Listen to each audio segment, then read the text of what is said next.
Now, the National Commission for Museums and Monuments, NCMM, also referred to as the National Museum of Nigeria, was founded in 1979 by the federal government of Nigeria to be in charge of the collection, documentation, conservation, and presentation of the national cultural properties to the public for the purposes of education, enlightenment, and entertainment.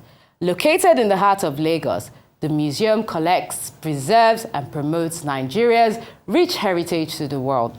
I got the opportunity to get more information on this historical place with the Director General of the NCMM. Let's watch and learn.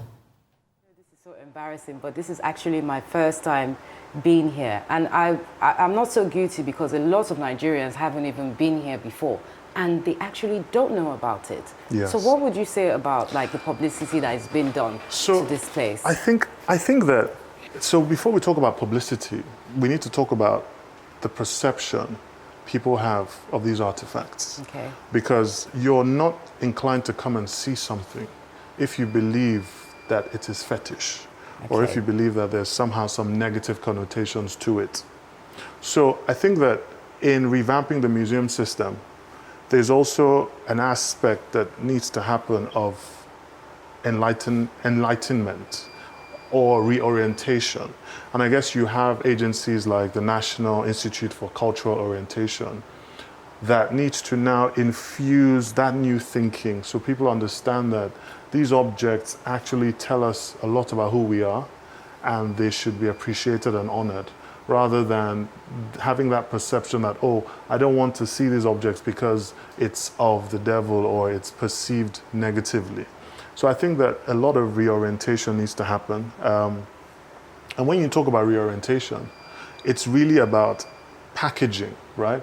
Okay. I always tell people, what's the difference between Thor and Shango, right? So you have Thor in the Marvel universe. He has long blonde hair, has a long flowing red cape, and he has an anvil. And he's white. And he's white, and he commands lightning. Okay. That's exactly the concept of Shango. Shango also commands lightning. Shango's color is red, and Shango also has the axe, right? But they've been able to package it in such a way that he's a superhero. Exactly. And kids have him as posters in their rooms, people have them on their t-shirts, and you have toys and things like that. But one is seen as almost fetish and you don't want to associate with it. So for me, it's about understanding the storytelling, right, behind our culture and our history. That's brilliant. And starting to tell the story in such a way that it appeals to a new generation, right? It's the same way if you look at the story of The Little Mermaid and the story of Yemoja. It's exactly the same thing, right? You look at the story of Storm. You're absolutely correct. Storm from the X-Men is Oya, right? Oya is Shango's wife who controlled the weather. Okay. So there's so many similarities That's interesting. that people don't really connect because they've packaged theirs in such a way that it's more marketable. Nice. So I think for us, there's an aspect of storytelling that needs to happen so that even we appreciate our own culture as much as we should. So I believe that a lot of filmmakers should also invest in stories like this. 100%. So that it could 100%. be packaged more as superheroes as opposed to fetish. Exactly. And even there was something called the bombardment of Lagos. Okay. This happened during the tussle between Kosoko and Akitoye, right? And the British basically flattened Lagos, right?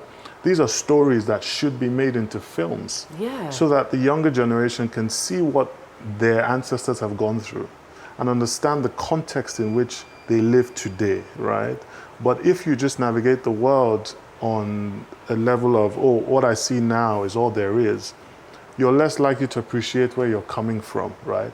And there's a point that has to be made. If you look at how other cultures appreciate their heritage, or other races appreciate their heritage, you go to every Chinese restaurant and you will see a statue of Buddha. You go to most Indian restaurants and you will see statues of their deities and their things. But you will rarely go to an African restaurant abroad and see a statue of the deities, right? Okay.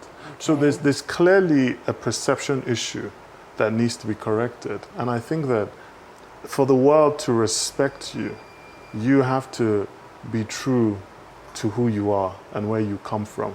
Can we talk about more of the monuments? Exactly. So I guess the museums kind of overshadow the monuments. Okay. But basically, a monument is a site of national importance, national heritage that is protected by law, right? Okay. So we have over 60 monuments under the NCMM.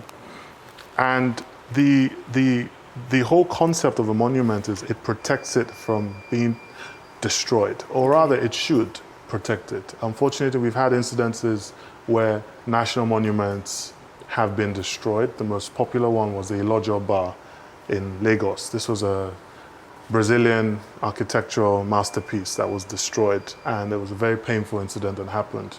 Okay. We were able to save an angel that was on top of the house. We have that at the NCMM. Funny enough, we have it here in the Lagos Museum. We're able to save it. But that happened in 2016, and that was a very painful incident. So with the monument, it's really about protecting these sites. We have 2 UNESCO World Heritage Sites. We have the Osun-Osogbo, and we have the Suko Cultural Landscape. Okay. We also have the Oba of Lagos Palace, the original Oba of Lagos Palace, the Iga Eduganran in Isale-Eko is a listed monument. And one of the things that we're also doing is trying to see how we can restore that palace. Nice. Because it's something, it's of such historical relevance to the people of Lagos State, and especially indigenous Lagosians, that I feel that it should be restored. And as NCMM, we've sent people to do a survey of the old palace and come back to us with their recommendations. And the thing about restoration is it's not just about repairing, it's about keeping the structure as close to its original form as possible.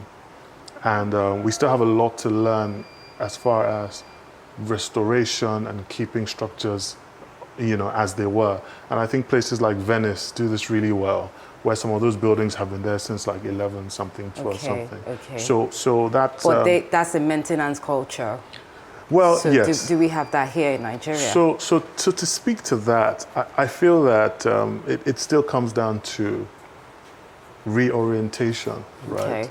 People are more likely to maintain something when they inherently understand the value. 100%. So you need to educate people about the importance of these things. The average Nigerian is immersed in a lot of struggle.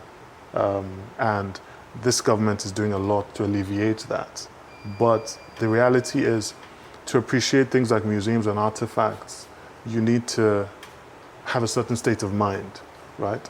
So for us, it's about how do we let people understand the importance of these things so that they're better able to preserve, they're better able to appreciate, and they're better able to become cultural ambassadors, right? So that your culture is not just appreciated at home, but even when they travel, they speak positively of their culture and their artifacts and their history and where they come from. Nice, that's very wonderful, Mr.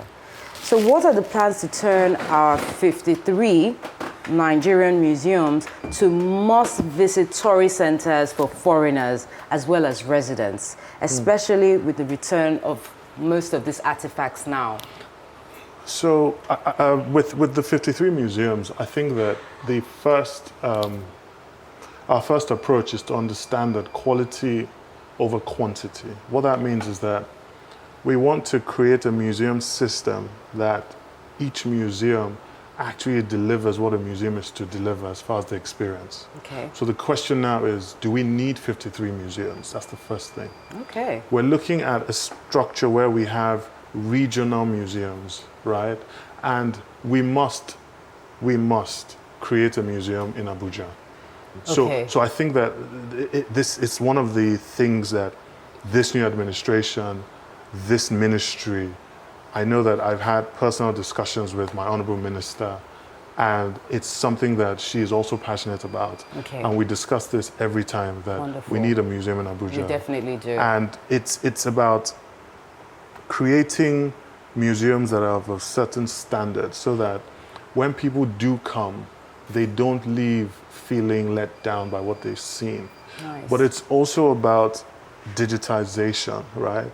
Because we live in a world now where there's no reason why people can't take virtual tours of the museums from anywhere they are in the world. True. How do we use augmented reality to make these experiences more immersive? So someone in America, someone in London can actually click on a map, click on the museum in Lagos, and take a Nice. tour, and click on the objects and read about the objects. So once you do that, you spike the person's interest. So chances are the next time they come to Lagos, they might, actually, let me check out the museum because I've seen this and seen that and seen that, right? Nice. So it's about really looking at the entire museum ecosystem and seeing how do we best deliver value, because it's value that draws people in, right? If people come and there's no lights, or they're standing and there's no one is attending to them, and people feel like they're disturbing them, you're going to put people off. And I've gotten some feedback about certain experiences people have had with some of our museums, and straight away I've sent it to the relevant curators and let them know that this can't happen anymore, because it's about delivering on a promise, right? If you want people to appreciate their culture, the people that do come can't be put off. Exactly. Because we're trying to attract more people, right? So a lot has to happen, and a lot will happen. Thank you so much, Mr. Olugbile Holloway, for this wonderful chat with us. We appreciate your honesty, and we hope to come back here and review most of the items in the museum again.